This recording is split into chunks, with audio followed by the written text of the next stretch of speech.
கிறிஸ்துவிலே மிகவும் பிரியமானவர்களே 4/12/2024 உங்களை சந்திப்பதில் மகிழ்ச்சி அடைகிறேன். வாருங்கள் ஒரு நிமிடம் நாம் ஜெபிப்போம்.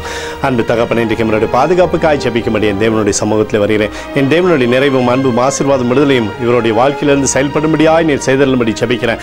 எல்லா பொல்லாப்பு நாசமாசம் வரைக்கும் விலகி இவரை நீங்கள் பாதுகாத்துக் கொள்ளுங்கப்பா. உடைய அன்பின் கரம் எப்போதும் இவரோடு இருந்து சகல நன்மையுமே தருவதாக உடைய கிருபைக்குள்ளாக இவரை முடிசூட்டும்படியாய் ஜெபிக்கிறேன். தேவ பிரசன்னத்தினாலே நிரப்பும் நிரப்பும் நிரப்பும் ஆசீர்வதிங்கப்பா. இயேசு கிறிஸ்து சிந்தின பரிசுத்த ரத்தத்தை இவர் மீதும் ஒரு குடும்பத்தின் மீதும் செய்கிற சகல காரியத்தின் மீதும் பூசுகிறேன். ஆகவே இந்த நாள் முழுவதும் மகிமையின் ஆசீர்வாதம் இவரோடு இருப்பதாக. நீதிமொழிகள் 12:2 நல்லவன் கர்த்தரிடத்தில் தயை பெறுகிறான் என்று சொல்லி எழுதப்பட்டக்கூடிய வார்த்தையின்படி ஆண்டவரே இவரை தயவினாலும் கிருபினாலும் நீ தாங்கி வழி நடத்துங்க. இயேசுவின் நாமத்திலே ஒப்புக்கொடு ஜெபிக்கிறேன் நல்ல பிதாவே, ஆமேன். பிரியமான ஜெப பங்காளரே, ஒரு நிமிடம் நம்ம இந்திய தேசத்திற்காகவும் ஜெபிப்போம்.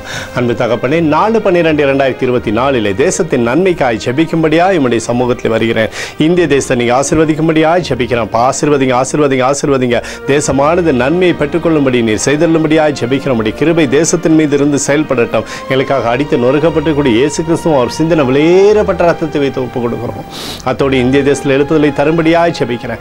எழுப்புதலை தருவீராக, எழுப்புதலை தருவீராக, எழுப்புதலை எழுப்பதில் எங்கள் கண்கள் பார்க்கும்படி நீர் ஆசீர்வதிக்கும்படி ஜெபிக்கிறேன். நேற்றும் இன்றும் என்றும் மாறாதவராகி இயேசுவின் நாமத்திலே ஒப்புக்கொடு ஜெபிக்கிறேன் நல்ல பிதாவே, ஆமேன்.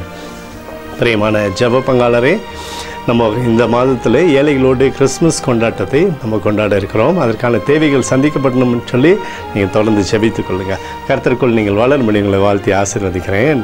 ஆமேன்.